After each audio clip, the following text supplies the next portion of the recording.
दोस्तों, सुनो कहानी रोज चैनल पर आपका स्वागत है। सबसे पहले मैं आपसे निवेदन करना चाहूँगा कि अगर आपको यह कहानी पसंद आए तो कृपया इस वीडियो को लाइक और शेयर करें, और अगर आप पहली बार इस चैनल पर आए हैं तो कृपया सब्सक्राइब जरूर करें ताकि आपको भविष्य में हर कहानी आसानी से मिल जाए।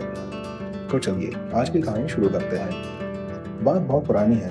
अरब में कासिम नाम का एक युवक अपनी पत्नी जारदा के साथ रहा करता था। कासिम एक निठल्ला व्यक्ति था। दिन भर वह घर में बैठा गप्पे मारता और कोई काम धंधा नहीं करता। उसके पुरखों द्वारा जमा की गई काफी संपत्ति उसके पास थी, इसलिए चिंता की कोई बात नहीं थी। लेकिन धीरे धीरे वह संपत्ति भी खत्म होने को आई। यह देखकर उसकी पत्नी जारदा उससे बोली, घर में जमा पूंजी खत्म होने को है। अगर तुम ऐसे ही बैठे रहे तो एक दिन हमारे भूखों मरने की नौबत आ जाएगी। तुम ही बताओ मैं क्या करूं? कासिम ने प्रश्न किया। मैं आसपास यह बात प्रचारित कर दूंगी कि कल रात खुदा ने तुम्हें सपने में आकर सितारों की भाषा पढ़ने का वरदान दिया है। अब तुम सितारों की भाषा पढ़कर किसी का भी हाल बता सकते हो। कासिम तैयार हो गया। उसने अगले ही दिन से ज्योतिषी की दुकान खोल ली। उसकी पत्नी ने आसपास के इलाके में अच्छी तरह से सपने का प्रचार कर दिया। इस प्रचार का अच्छा प्रभाव पड़ा और कासिम की दुकान चल निकली। एक दिन कासिम के पास एक महिला आई। वह बादशाह के महल में दासी थी।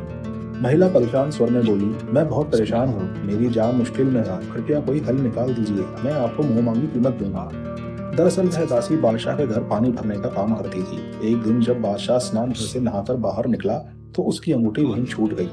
दासी ने जब वह अंगूठी देखी तो उसकी नीयत डोल गई। उसने वह अंगूठी अपने पास रख ली, लेकिन बादशाह को जब उस अंगूठी का ध्यान आया तो उसने उसकी खोज करवाई। सारे नौकर उसकी तलाश में जुट गए। अब चोरी पकड़े जाने का खतरा था, इसलिए वह भयभीत थी। एक उपाय है, तुम वह अंगूठी स्नान घर के बड़े मटके में डाल दो, पर तुम्हें ऐसा करते समय कोई देखे नहीं, बाकी मैं संभाल लूंगा। कासिम की पत्नी ने किसी तरह यह बात दरबार तक पहुंचा दी कि उसका पति अंगूठी का पता बता सकता है। बादशाह के कानों में जब यह खबर पड़ी तो उसने कासिम को बुलावा भेजा। महल में पहुंचकर कासिम ने पहले अंगूठी के बारे में एक दो बातें पूछी, फिर कुछ सोचने का दिखावा करता हुआ आसमान की तरफ देखने लगा। अचानक वह बोल पड़ा, पता चल गया आलीजान, सितारों की भाषा स्पष्ट कह रही है कि आपकी अंगूठी स्नान घर के बड़े मटके में है। नौकरों ने जब देखा तो अंगूठी सचमुच वहां निकली। यह देख बादशाह बहुत खुश हुआ। उसने कासिम को ढेर सारा इनाम दिया और उसे अपना राज ज्योतिषी नियुक्त कर लिया। अभी कासिम को राज ज्योतिषी बने हुए कुछ ही दिन हुए थे कि राजमहल में चोरी हो गई। सैनिकों ने चोरों को बहुत खोजा पर वे उसमें सफल न हो सके। अंत में कासिम को बुलाया गया और उससे चोर तथा चोरी का सामान पता लगाने को कहा गया। अब तो कासिम के होश उड़ गए। पूरा दिन सोचने में निकल गया और रात वो आई। हताशा में कासिम जोरों से बड़बड़ाया, लो 4 में से 1 जा रहा है। संयोग से महल में से खजाना चुराने वाले चोरों की संख्या 4 थी और उनमें से एक चोर उस समय कासिम के घर के सामने से गुजर रहा था। उसने जब कासिम की यह बात सुनी तो सक पका गया और अपने सरदार को जाकर सारी बात बताई। चोरों का सरदार भी कासिम को अन्य लोगों की तरह बहुत बड़ा ज्योतिषी समझता था। उसे विश्वास हो गया था कि कासिम को हमारे बारे में मालूम चल गया है। अतः वह अपने साथियों के साथ रात में ही कासिम के घर जा पहुंचा और कासिम को हाथ जोड़कर दीनता भरे स्वर में बोला, अब आपको जब सब कुछ पता ही है तो उसे क्या छुपाना। हमारी ही मती मारी गई थी जो हम लोगों ने महल में चोरी की, लेकिन अब तो हमारी जान आपके हाथों में है। हम लोगों ने सारा धन शमशान में पीपल के पेड़ के नीचे छुपा रखा है। अगले दिन कासिम दरबार में पहुंचकर बोला, आलीजां, मैंने सितारों की भाषा पढ़कर यह मालूम कर लिया है कि चोरी गया धन शमशान वाले पीपल के नीचे गड़ा है, लेकिन सितारे यह नहीं चाहते कि चोरों को सजा दी जाए। कोई बात नहीं, हमें तो अपने धन से मतलब है, बादशाह ने प्रसन्न होकर कहा। उसने फौरन सिपाहियों को शमशान की ओर दौड़ा दिया। सचमुच खजाना वहीं पर था।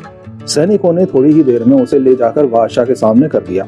यह देखकर बादशाह बहुत खुश हुए और उसने कासिम को ढेर सारा इनाम दिया।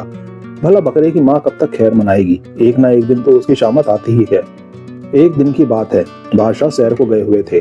उसके साथ कासिम व अन्य दरबारी भी थे। अचानक बादशाह ने अपनी मुट्ठी कासिम के आगे कर दी और पूछा, बताओ कासिम, मेरी मुट्ठी में क्या है? अब तो कासिम की नानी मर गई। उसे कुछ समझ में ही नहीं आया कि वह करे क्या। ऐसे में उसे अपनी पत्नी पर गुस्सा आया और वह बोल पड़ा, जारदा जारदा, पकड़ा गया। पुरानी अरबी भाषा में जारदा का अर्थ होता था टिड्डा। सचमुच में बादशाह की मुट्ठी में टिड्डा ही था। वह सही बात जानकर बहुत खुश हुआ और कासिम को अपनी मोतियों की माला इनाम में दे दी। शाम को जब कासिम अपने घर लौटा तो अपनी पत्नी से सारी बात बताई। अंत में वह बोला, आज तो मैं फंसते फंसते बचा, पर अब ज्यादा दिनों तक नहीं चल सकता। अगर किसी दिन फंस गया तो सीधे गर्दन उड़ा दी जाएगी। जारदा को समझते देर न लगी। तुरंत ही उसके दिमाग में एक विचार आया। वह बोली, ठीक है, आप कल ही बादशाह से कह दीजिए कि खुदा ने आपको जो ताकत स्वप्न में दी थी उसे उन्होंने वापस ले ली है, इसलिए अब आप सितारों की भाषा नहीं समझ सकते। कासिम को यह बात पसंद आ गई, उसने ऐसा ही किया। लेकिन बादशाह यह सुनकर बहुत दुखी हुए, किंतु वह कासिम से इतना प्रभावित थे कि कासिम की सारी सुविधाएं बनी रहने दी और उसे हर महीने तनख्वाह भी देते रहे। इस प्रकार कासिम को सभी झंझोटों से मुक्ति मिल गई, वह मजे से रहने लगा।